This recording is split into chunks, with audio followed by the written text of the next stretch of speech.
Olá, meus jovens, tudo bem com você? Imagine esse probleminha, tá vendo esse avião aqui? Quem chegará ao solo a uma velocidade maior? Quem pular desse avião digamos, a uns 8 quilômetros de altura, ou, digamos, uma pessoa que pular a uns 15 quilômetros de altura, certo? Então tem uma pessoa aqui muito louca que vai pular desse avião sem paraquedas. Ela vai chegar com velocidade maior em qual das duas situações? Tá interessado? Assiste até o final desse vídeo, a resposta pode surpreender.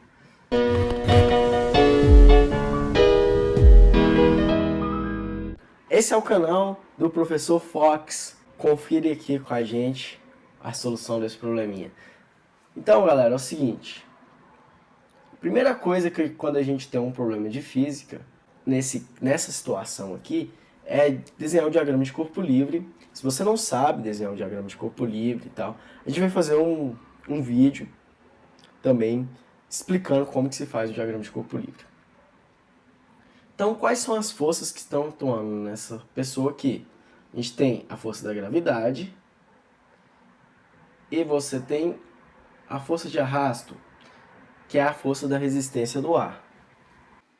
Bom, normalmente quando você está na escola ou pegando um problema de vestibular, o próprio problema fala para você desconsiderar a força de arrasto, por exemplo. Mas quando você é físico ou engenheiro, você só desconsidera uma força sabendo que essa força é muito menor do que as outras forças.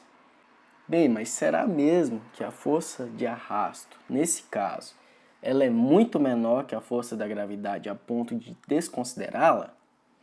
Então, força de arrasto não é desprezível nesse problema.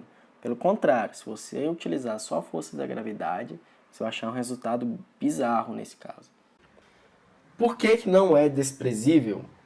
Por um simples fato da força da resistência do ar, a força de arrasto é proporcional, essa cobrinha, esse tio aí é proporcional ao quadrado da velocidade. Ou seja, se a velocidade aqui, digamos, dobra, a força de arrasto quadruplica. Se a velocidade triplica, a força de arrasto aumenta em 9 vezes. Então, se você está caindo de uma altura muito alta, naquele caso 8 km, 15 km, meu amigo, você vai chegar a uma velocidade muito alta. Então a força de resistência do ar também é muito alta.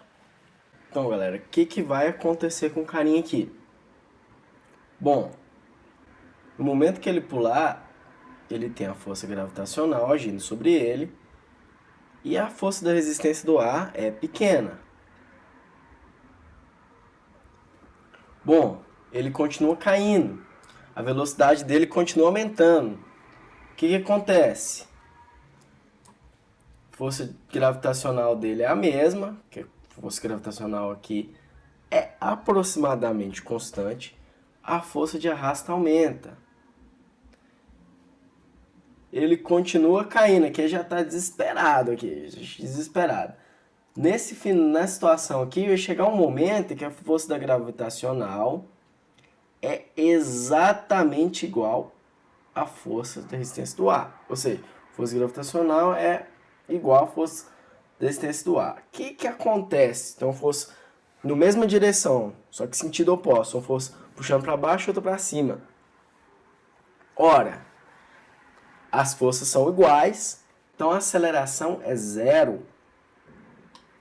Ou seja, chegamos a uma situação em que a pessoa cai a uma velocidade constante. A velocidade dela de queda passa a ser constante.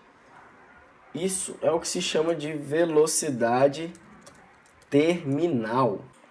Então, numa queda, a sua velocidade vai aumentando. E de acordo com que sua velocidade vai aumentando, a força da resistência do ar, ou seja, a força de arrasto, vai aumentando ao quadrado. De tal forma que chega um momento que essa força de arrasto se iguala à força da gravidade. Quando isso acontece, você passa a cair a uma velocidade constante. Essa velocidade chama velocidade terminal. Então, respondendo a pergunta, se você pula de um avião a 8 km, a 5 km, 15 km, não importa. A sua velocidade ao chegar no solo será a mesma, será a velocidade terminal. É claro que se você pular, sei lá, de 2 metros de altura, você não vai chegar na velocidade terminal.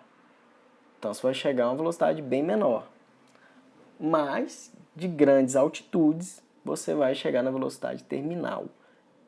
E não vai importar da altura que você vai pular, que você vai chegar na mesma velocidade. Uma pessoa caindo dessa forma que o nosso amiguinho aqui, assim, dessa forma, né? Ela vai atingir aí uma velocidade mais ou menos em torno de 200 km por hora. Agora, existe uma coisa chamada paraquedas, que aproveita desse princípio. O que o paraquedas faz, cara? A gente aproveita de outra situação, que é a seguinte. A força de arrasto, ela também é proporcional à área. Isso significa que se a gente aumenta a área, a força de arrasto aumenta proporcionalmente. Então, no caso do paraquedas, você cria uma área de contato muito grande, fazendo com que a força de arrasto se iguale à força da gravidade a uma velocidade baixa. Com o paraquedas, você chega a uma velocidade pequena, em ordem aí de grandeza de 10 km por hora, mais ou menos. Em torno disso, 10 km por hora. Então é isso, galera. Eu espero que vocês tenham gostado desse vídeo. Vou postar vários vídeos, videoaulas, explicando mais física, explicando em detalhes, o mais detalhe possível, e outros vídeos de coisas interessantes. Não se esqueça de dar like no vídeo e se inscreva neste canal.